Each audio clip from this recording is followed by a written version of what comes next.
And that's just the question about empty stadiums. Was it the right choice? Was it the wrong choice? What factored into that choice? But the fact of the matter comes down to is the Pac-12's ruled we're not having fans in the stadiums. That was their ruling. That's final. It's going till January, and they said as part of their decision that they won't be re-looking at the situation until January 1st rolls around. So I do not see a future where we get to watch any of these 7 games in person. I don't think that's necessarily a bad idea. Nathan, what do you think about this? So they ruled it not going to look at it again until January of 2021. So even though the season will still be going on, just ending up then, I don't see them having fans, season ticket holders enter the games. They have announced that family members and close friends of players will be allowed to play. So keeping to the NCAA rules where guidelines where each student athlete is given 4 tickets to distribute to their family members or friends.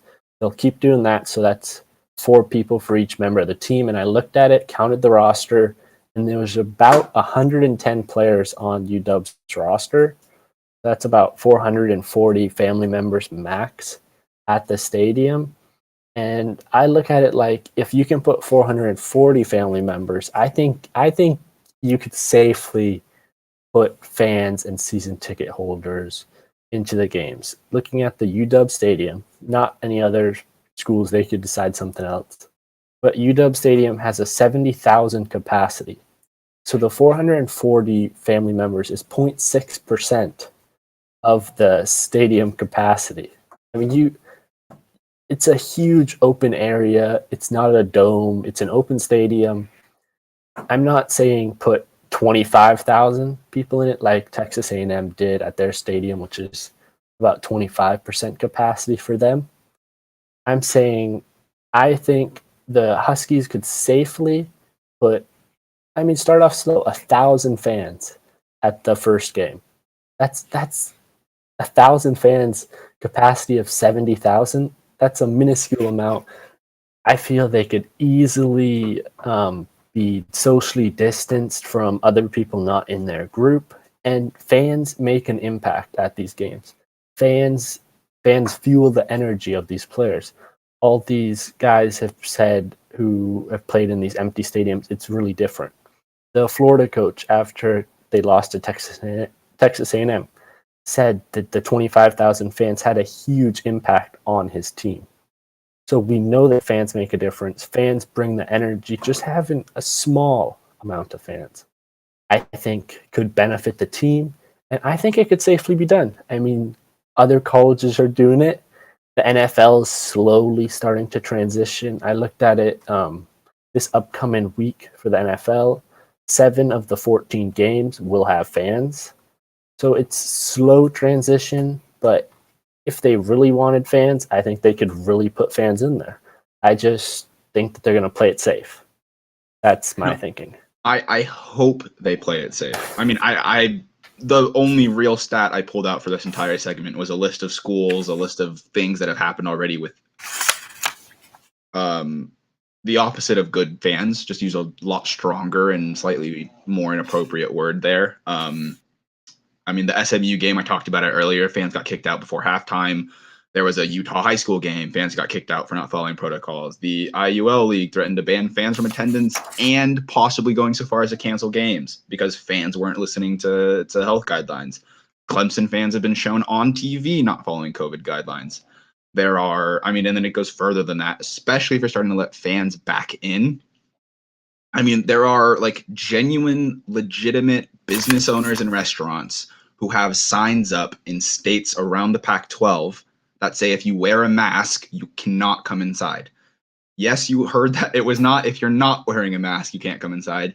They have genuine no mask entry policies. If you don't have a mask, you can go in. And it just, it's so frustrating to see people just not listening to the facts. And this isn't coming at you. I do think with a smaller amount of fans, it is possible. 1,000, I think, might be a really strong push as an entry-level number because you have to think about how many people can fit in through a door at one time. Well, we're not just get at that gate and scan your ticket, get in there, run into the stadium, pick whatever seat you want. There'd obviously be guidelines. They'd let in tickets maybe by the section of the seating, and it'd really be season ticket holders. I'd be talking about it priority level. They'd get first dibs and make it kind of a special gift, a special privilege to be able to go to these games, so that these fans don't take advantage of it, like the fans at the games that you said, how Clemson, all these, where these stadiums are packed full almost. They're not full, but they look full on TV with 25,000 people in it. Make it a special occasion so that they don't take advantage of it. And if they get in trouble, then there can be a consequence. Make them not be able to have a season ticket or something, or just some sort of a punishment for these violations. And if they truly love the Washington Husky football and truly love watching it, then they can go wear a mask. They can sit down and cheer on their team socially distanced from everyone else. See, I wish I was still that optimistic about people, because 2017 Gallup poll came out showing that 56% of the country over 18 were college football fans. Not even just football fans, just college football fans. 56% of the country who were 18 and over were college football fans. How much do you think that number alone has risen? I think it's higher now. And how many of them do you think don't really care about COVID? How many people do you think maybe think COVID's fake, a hoax, not real, can't hurt you, maybe won't hurt you even if you do get it?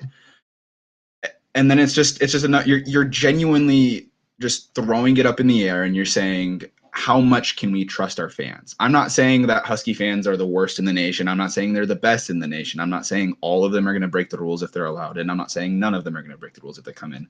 I'm just saying that when it comes to health, especially when it comes to a disease we still don't know everything about, how much of that do you want to leave up to risk? You can get rid of the risk just immediately by saying no fans coming in, which is what they've done. Or you do a little toss up. You say, okay, I think this many people we can throw in and minimize the risk. Why not get rid of it completely? I think they went with the right choice by saying no fans at all during the season, because then you're not even gambling with risk at all. You're just saying there's no risk here because we're not letting anybody in the stadium. I think it also comes down to a couple of other reasons. I think that the Pac-12, oddly enough, said that this was a safety decision. I'm going to throw a hot take out there that's a little out of right field and say that this was a financial decision, because I think it is a lot cheaper to lose out on ticket money than it is to eventually pay a possible wrongful death lawsuit, to pay medical bills for somebody who got sick at your stadium, even if they were still following the health and safety guidelines. There's a ton of decisions to go into it. I think you and I could have ran through them and broken them down over the course of the entire 30-minute episode, if not longer, because a decision like this, like you said, it's really complicated, it's really tough, and it's not just a yes or no, a black or a white issue, although I certainly make it seem like it is. There's a lot of questions, there's a lot of answering, there's a lot of unanswered questions as well.